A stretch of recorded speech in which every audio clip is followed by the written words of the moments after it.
you're doing what I just saw, what the world will see in a couple of days. How much money are you spending on this? It'll be about $500 million by the time we're done on both films put together, part 1 and part 2. I just started writing about 2-3 weeks back. A globe-trotting action adventure. Mahesh Babu, a Telugu superstar, is the hero of the film.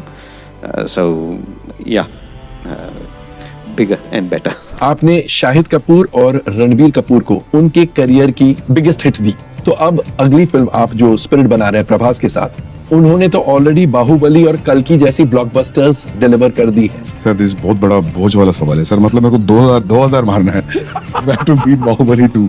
Rajinikanth से लेकर अक्षय कुमार, चिरंजीवी, अजीत कुमार, सलमान खान, थलपति विजय, ये Indian cinema के वो बड़े नाम है जिनकी fan following millions में है। लेकिन 100+ फिल्में देने के बावजूद ये लोग कभी 1000 करोड़ का नंबर टच नहीं कर पाए। इंडियन सिनेमा में आज तक कुल मिला के सिर्फ 7 फिल्में ऐसी हैं जिसने 1000 करोड़ का मैजिकल नंबर टच किया है, और उस 1000 करोड़ के बोर्ड पे SRK ने 2 बार पठान जवान से 2 पॉइंट्स कमाए, प्रभास ने भी बाहुबली कल्कि से 2 पॉइंट्स, आमिर ने भी दंगल से 1, तो यश ने KGF 2 से 1 पॉइंट, तो जूनियर NTR एंड रामचरण के डुओ ने RRR से 1 पॉइंट बनाए। और सलमान खान ने खुद कहा था कि आज के टाइम पर 1000 करोड़ का कलेक्शन करना एक स्टैंडर्ड बन चुका है। मतलब 1000 करोड़ के कलेक्शन करने के लिए मेकर्स कुछ भी करने को तैयार रहते हैं। जैसे कि अभी रिसेंटली सन पिक्चर्स के ओनर यानी कि कलानिधि मारन चाहते थे कि लोकेश कनगराज कुछ भी करके कूली जैसी फिल्म को 1000 करोड़ का नंबर दिला दे, लेकिन अनफॉर्चुनेटली ये फिल्म वैसा कुछ नहीं कर पाई। लेकिन आज आपका लैडर भाई इंडियन सिनेमा के कुछ ऐसे प्रोजेक्ट्स लेकर आया है जो मिनिमम 1000 करोड़ का कलेक्शन अगर सिर्फ 15 डेज में भी कर देना तो मैं ना चौंकूंगा। तो इन फिल्मों को देखने के लिए बाप के जेब से पैसे चुराने का रिस्क लेना हो या दोस्त के अखरोट गिरवी रखने पड़े तो रख देना, लेकिन इन फिल्मों को थिएटर में ही देखना।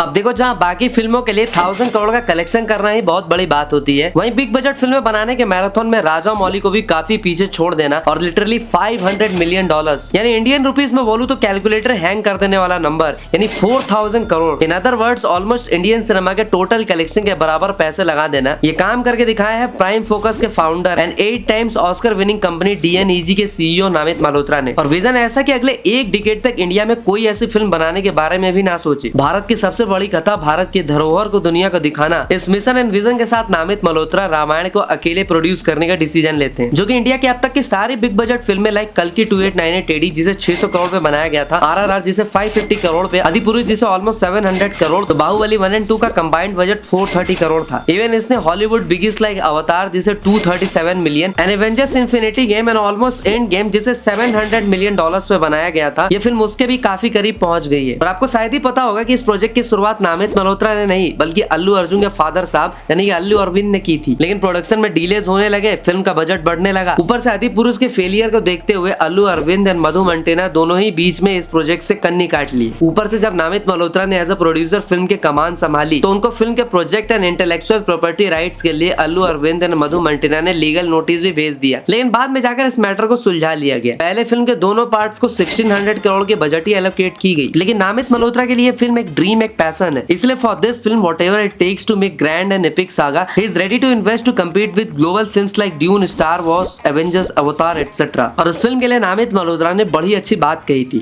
कि इंडिया में जितनी भी फिल्मों ने अब तक ग्लोबली कुछ पहचान बनाई है, जैसे कि Slumdog Millionaire, Gandhi, Lion and RRR, ये वही फिल्में थी जिसमें हम इंडियंस को एज अ विक्टिम दिखाया गया, but this time he chose Ramayana to showcase India's rich and heritage strength, जिसे हमारे पूर्वज सालों से पीढ़ी दर पीढ़ी हमें as a greatest legacy pass on करते आए। And world famous music composer Hans Zimmer को भी जब नामित मल्होत्रा ने अप्रोच किया तो उन्होंने भी कहा कि मैं उस फिल्म का पार्ट जरूर होना चाहूंगा जिसकी कहानी 4-5 हजार साल से जिंदा है और लोग आज भी उस पर प्राउड फील करते हैं। रामलीला से लेकर के रामानंद सागर जी की रामायण, हम हर छोटी बड़ी कहानी, कविताओं, फिल्मों में रामायण या उसके रेफरेंसेस देखकर ही बड़े हुए हैं। इसीलिए रामायण बनाने का असली विजन इंडियन ऑडियंस से ज्यादा पूरे वर्ल्ड की ऑडियंस को टारगेट करना है, फिर चाहे वो रामायण के बिलीवर्स हो या फिर नॉन बिलीवर्स। नामित मल्होत्रा ने अपने एक दूसरे इंटरव्यू में भी कहा था कि people in the west don't like it, I consider that a failure. अब यार 4000 करोड़ का कंबाइंड बजट खुद में एक बहुत बड़ा गैम्बल है, एंड एक रिपोर्ट के अकॉर्डिंग इस फिल्म को नहीं भी तो ग्लोबल बॉक्स ऑफिस पर पार्ट 2400 करोड़ का कलेक्शन मिनिमम करना पड़ेगा। और इंडिया की अब तक की सबसे हाईएस्ट कलेक्शन वाली फिल्मों की बात करें तो दंगल जिसने अप्रोक्स 2056 करोड़ कमाए थे, तो दूसरी थी बाहुबली 2 जिसने 1788 करोड़ कमाए थे, जिसमें से दंगल ने इंडिया में सिर्फ 511 करोड़, तो बाहुबली 2 ने इंडिया नेट में सिर्फ 1000 करोड़ कमाए थे। मतलब दोनों ही फिल्मों ने इंटरनेशनल मार्केट से 1000 करोड़ प्लस का कलेक्शन किया था। सो इसीलिए मेकर्स को इंडियन मार्केट से ज्यादा इंटरनेशनल मार्केट से एक्सपेक्टेशंस है। ऊपर से इनके सामने अधिपुरुष जैसी फिल्म भी प्रेजेंट है, जिसको देखकर मेकर्स ये समझ सके कि उन्हें क्या नहीं करना। फिल्म के स्टार कास्ट की बात करें तो इसमें Ranveer as Shriram, Yash as Ravan, Sai Pallavi as Sita, Ravi Dubey as Lakshman और सनी देओल एस हनुमान जी, अमिताभ बच्चन एस जटायु, खुद अरविंद गोविल एस दशरथ और दुनिया भर के कास्ट बड़े भरे हैं। And in this film DNEG handling cutting edge visual effects,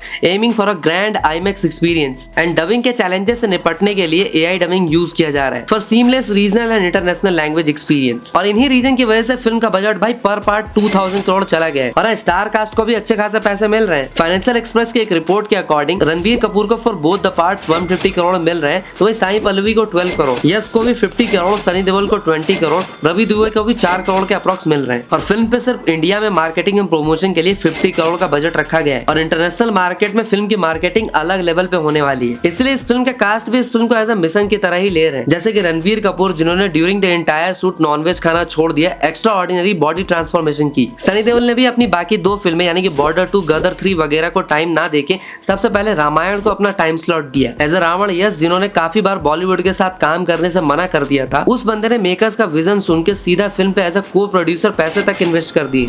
The DNEG is owned by Namit Malhotra, you know, he's our Indian and who owns Prime Focus. So we met and we jammed and we started spending time. And he spoke about Ramayana. They've been working since many years and he just told, I have this vision. And then I liked the person and I liked his vision and we both had similar vision. The vision was to put it on the international platform, take our Indian films with the kind of support our audience have given us.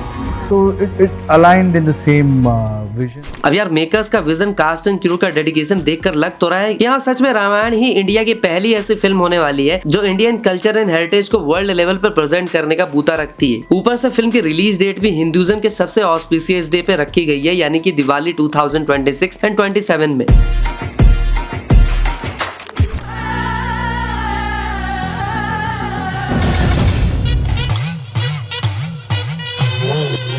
Second number पे हम जिस film के बारे में बात करने वाले हैं ना, उस फिल्म की कमान उस इंसान के हाथों में है जो हर बार इंडियन सिनेमा में कोई नया रिकॉर्ड या ट्रेंड सेट कर देता है, जो 5 साल से नीचे टाइम देने वाले किसी स्टार को मुंह नहीं लगाता। उसका श्राप ऐसा कि उसके साथ काम करने के बाद एक्टर्स वर्ल्ड वाइड फेमस तो हो जाते हैं, लेकिन उसके बाद जो भी फिल्में करते हैं सब के सब फ्लॉप की भेंट चढ़ जाती है। अब तक तो आप समझ ही गए होंगे कि मैं किसकी बात कर रहा हूँ। जी हाँ, मैं इंडियन सिनेमा के राजा राजामौली की ही नेक्स्ट फिल्म SSMB 29 की बात कर रहा हूँ, जिसे अभी नया नया नाम मिला है ग्लोब ट्रॉटर। हिंदी में बोले तो एक ऐसा बंदा जो दुनिया की ऑलमोस्ट सारी कंट्रीज घूम के बैठा हो। अब इस फिल्म का नाम ग्लोब ट्रॉटर शायद इसलिए रखा गया है क्योंकि काफी सारे रूमर्स एंड स्पेकुलेशन कुछ ऐसे हैं कि this film gonna blend myth, reality and fantasy all together. और फिल्म में महेश बाबू का कैरेक्टर एक आर्कोलॉजिस्ट होगा जिसके अंदर हनुमान जी वाली कुछ क्वालिटीज या फिर ट्रेड्स होंगे, लेकिन इस फिल्म में हाई ऑक्टेन एक्शंस और रोमांस का तड़का भी लगेगा। और इसी फिल्म से राजा मौली भी एक यूनिवर्स या फ्रेंचाइज बनाने के बारे में भी सोच रहे हैं। राजा मौली ने खुद कहा था कि इस फिल्म से वो अपने ही पुराने सारे रिकॉर्ड्स तोड़ फोड़ के रख देने वाले हैं, इसीलिए इस फिल्म में Hollywood technicians, VFX and AI पे जम के पैसे उड़ाए जा रहे हैं। SSMB 29 एक जंगल एडवेंचर फिल्म होने वाली है जिसमें राजा मौली अपने स्क्रिप्चर्स एंड माइथोलॉजी का भरपूर इस्तेमाल करने वाले हैं। और इस तरह की फिल्में आज मार्केट में हॉरर, कॉमेडी एंड एक्शन फिल्मों के बाद सबसे ज्यादा डिमांड में रहती है। एग्जांपल के लिए कल्कि 2898 AD ही देख लो, इसके अलावा कांतारा, हनुमान, कार्तिकेय 2, ब्रह्मास्त्र वगैरह। और राजा मौली की बाहुबली से लेकर RRR तक उनकी फिल्मों में माइथोलॉजी एंड स्क्रिप्चर्स की अमिट छाप देखने को मिलते रहती है, क्योंकि यार स्क्रिप्चर्स को कहानियों से ऐड करने से सबसे बड़ा बेनिफिट ये होता है कि लैंग्वेज बैरियर्स की जंजीरें टूट जाती है। अब अगर नागी या दूसरे डायरेक्टर्स कुछ ऐसा दिखा सकते हैं तो राजा मौली तो इसमें खुद मास्टर आदमी है। राजा मौली इस फिल्म में काशी को भी सिर्फ एक प्लेस नहीं दिखाकर उसे भी पर्सोनिफाई कर सकते हैं, मेरा मतलब उसका मानवीयकरण करना। और मैं कहूंगा कि SSMB 29 एक फिल्म ना होकर इट्स लाइक अ वॉर। और राजा मौली फाइट सीक्वेंसेस दिखाने में हर बार अपनी लिमिट्स को पुश करते रहते हैं, फिर चाहे वो मगधीरा के 100 लोगों के फाइट सीक्वेंस हो या फिर RRR का वो टाइगर वाला फाइट सीक्वेंस या फिर बाहुबली 1 का निम्डा दोस्तास्की का पूरा गैंग हो या बाहुबली का एंड गेम वाला फाइट, सब के सब भाई ओवर द टॉप रहे थे। लेकिन फिर भी SSMB 29 को इंडिया की अब तक की बिगेस्ट एक्शन फिल्म बताया जा रहा है। एंड मिड डे की एक रिपोर्ट के अकॉर्डिंग 3000 लोगों को ट्रेन किया जा रहा है एक एक्शन ब्लॉक क्रिएट करने के लिए, जिसमें वाटर फायर के साथ एक प्योर क्योस ऑडियंस को एक्सपीरियंस करने को मिलेगा। और इन सब के बीच एक बोट सीक्वेंस भी रखा गया है जिसके लिए हॉलीवुड के स्टंट टीम्स को भी बुलाया गया है। महेश बाबू, पृथ्वीराज सुकुमारन को अलग से ट्रेनिंग लेनी पड़ रही है इसके लिए। एंड SSMB 29 में हीरो विलन का टिपिकल फॉर्मूला यूज ना करके पब्लिक को दोनों का ही पर्सपेक्टिव दिखाया जाएगा। एंड हीरो एंड विलन का फेस ऑफ भी बहुत ही सोच समझ के यूनिक वे में प्रिपेयर किया जा रहा है। 9 अगस्त को राजा मौली ने जो फिल्म का पोस्टर शेयर किया था ना, अब देखो उसमें महेश बाबू का फेस रिवील तो नहीं हुआ, लेकिन उन्हें एक पेंडेंट पहने हुए दिखाया गया जिसमें महादेव का त्रिशूल और नंदी बने हुए थे और महेश बाबू के सीने से ब्लड निकल रहा था। इसी पोस्टर के साथ राजा मौली ने कहा था कि SSMB 29 की story and scope is so big जिसे सिर्फ पिक्चर्स या फिर प्रेस कॉन्फ्रेंस से जस्टिफाई नहीं किया जा सकता, इसलिए नवंबर के टाइम पर we are coming up with a never before seen Avatar teaser. अब 2 मिनट के टीजर में ऐसा क्या नया होगा वो तो देखने वाली बात होगी, लेकिन फीस की बात करें तो राजा मौली और महेश बाबू दोनों ने ही इस फिल्म के लिए 40% प्रॉफिट शेयरिंग पे डील पक्की करी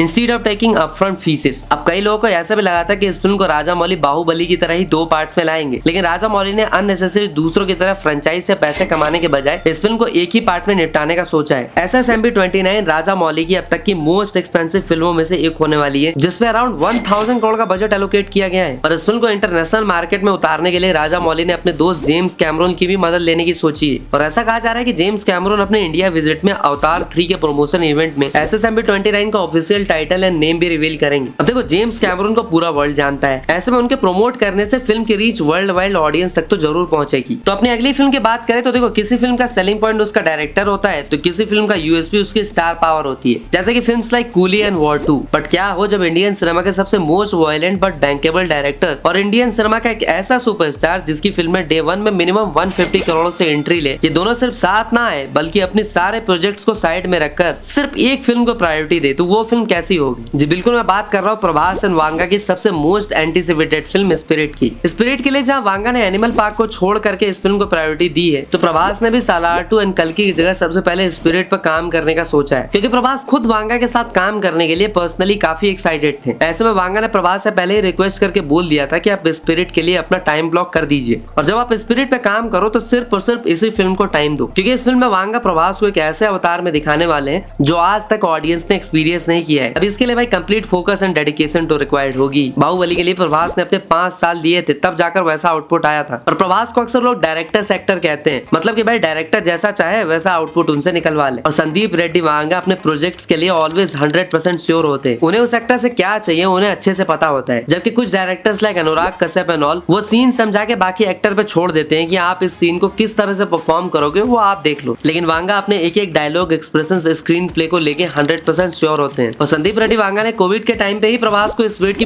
पूरी कहानी भी नरेट कर दी थी और प्रभास को आइडिया बहुत ज्यादा पसंद भी आया था, इसलिए उन्होंने इमीडिएटली फिल्म के लिए हाँ कह दी थी। और पहली बार प्रभास के लिए वांगा अपनी दूसरी प्रोजेक्ट्स लाइक एनिमल पार्क वगैरह को साइड में रखकर 6 महीने दिन रात काम करके स्पिरिट की स्क्रिप्ट तैयार की थी। अब यार एक यूट्यूबर की 10 मिनट की वीडियो का स्क्रिप्ट हो या फिर एनिमल जैसे 3 घंटे की फिल्म का स्क्रिप्ट, सब कुछ कहीं ना कहीं कंटेंट पे ही डिपेंड करता है। और वांगा को हमेशा से अपनी स्टोरी पे इतना कॉन्फिडेंट रहा है कि अपनी पहली फिल्म के लिए उन्होंने अपनी 36 एकड़ की जमीन तक बेच दी थी। और उनको हमेशा से अपने काम पे इतना भरोसा होता है कि उन्हें किसी की वैलिडेशन रिक्वायर्ड नहीं होती और वो अपनी स्क्रिप्ट हमेशा खुद ही लिखते हैं। तो ये कहना सही होगा कि राइटिंग कभी कभी महीनों या 1-2 साल भी चल सकती है, लेकिन एग्जीक्यूशन में कम टाइम लगेगा। या सर मेरा वैसा ही होता है because I write solo, I never had a co-writer. अब बात करें जो प्लॉट लीक हुई थी उसके अकॉर्डिंग फिल्म में प्रभास एक मिडिल क्लास बैकग्राउंड से होंगे जो अपनी ड्यूटी में हाईली डिसिप्लिन एंड डेडिकेटेड होगा। बाहर से जितना ही कड़क, अंदर से अपनी फैमिली के लिए उतना ही सॉफ्ट, एकदम नारियल माफिक। रूमर्स ऐसे भी है कि उसकी एक वाइफ और 4 साल का बच्चा होगा, लेकिन चीजें कुछ इस तरह से टर्न होगी कि उसकी पूरी दुनिया ही बदल जाएगी। अब देखो थलापति की थियरी वाली वाइब्स तो मुझे भी आ रही है, लेकिन सच बताओ तो मुझे लगता है कि वांगा की फिल्म की स्टोरी इतनी सीधी होने वाली है। अब चलो ये तो होगी रूमर एंड लीक कहानी की बात। फिल्म की 100% असली कहानी की बात करें तो स्पिरिट के ऑफिशियल पेज पे अगर आप जाओगे तो आपको वहाँ पे दिखेगा disgraced cop determined to regain his job, hunt down ruthless international crime syndicate, the ruthless saga begins. मतलब एक ऐसा पुलिस वाला जिसे फंसाया गया है उसे जॉब से निकलवा दिया गया है, लेकिन उसके बाद भी वो एक इंटरनेशनल सिंडिकेट को कैसे मिट्टी में मिलाएगा, ये फिल्म हमें कहीं ना कहीं वही चीज दिखाएगी। मतलब तैयार हो जाओ भर भर के एक्शंस, गोर सीन्स एंड वांगा की A-rated फिल्म के लिए। और वैसे भी वांगा की फिल्म देखते ही सेंसर वाले बिना चेक किए A-rated मूवी का स्टैम्प लगा देते हैं कि यार इसकी फिल्म है तो A-rated से नीचे तो कुछ बात ही नहीं होना चाहिए। और मैं कहूंगा कि उल्टा आज की ऑडियंस, खासकर यंग ऑडियंस, ढूंढ कर A-rated मूवीज देखने जाती है। दीपिका वाली कंट्रोवर्सी की बात करें तो दीपिका की फिल्म छोड़ने से शॉर्ट टर्म में भले ही फिल्म पे इम्पैक्ट हुआ हो, लेकिन लॉन्ग टर्म में फिल्म को फायदा ही हुआ है। पहली बात ये कि अब मेकर्स को उनकी मोटी फीस एंड टेंट्रम्स के वजन नहीं उठाने पड़ेंगे। दूसरा ये कि दीपिका कंट्रोवर्सी की वजह से फिल्म के प्री रिलीज में इस तरह का फ्री का प्रमोशन हो जाता है। फिल्म के बजट में बात करने से पहले वांगा ने ऑडियंस से कहा है कि अब तक प्रभास की 24 फिल्में आपने जरूर देखी होगी, लेकिन मैं उन्हें जिस अवतार में दिखाने जा रहा हूँ वो आपने आज तक नहीं देखा होगा और ना ही ही आपने कभी इमेजिन किया होगा। वांगा ने यह भी कहा कि 300 से 500 करोड़ की मैसिव बजट प्रभास गारू के लिए जस्टिफाइड है। So confident about this film कि उन्होंने इस फिल्म का टोटल कलेक्शन 2000 करोड़ तक का बता दिया था। रिलीज डेट की बात करें तो पहले प्रभास के भी राजा साहब जनवरी 2026 में आएगी और शायद से फौजी भी 2026 के एंड तक आ जाएगी। तो आप मान के चलो कि स्पिरिट को आने में 2027 का एंड तो हो ही जाएगा। तो भाई वीडियो ऑलरेडी काफी लंबी हो चुकी है और रील्स स्क्रॉल कर करके गोल्ड फिश बन चुकी ऑडियंस ज्यादा लंबी वीडियो सह नहीं पाती। तो इसलिए अगर आप इस वीडियो का नेक्स्ट पार्ट चाहते हो तो कमेंट में डालो 1000 करोड़ पार्ट 2। सिर्फ 1000 कमेंट एंड 10,000 लाइक का छोटा सा टारगेट रखते हैं, तो जल्दी से करवा देना। तो लैडर भाई लेकर आ जाएगा इस वीडियो का अगला पार्ट। तब तक के लिए हर हर महादेव।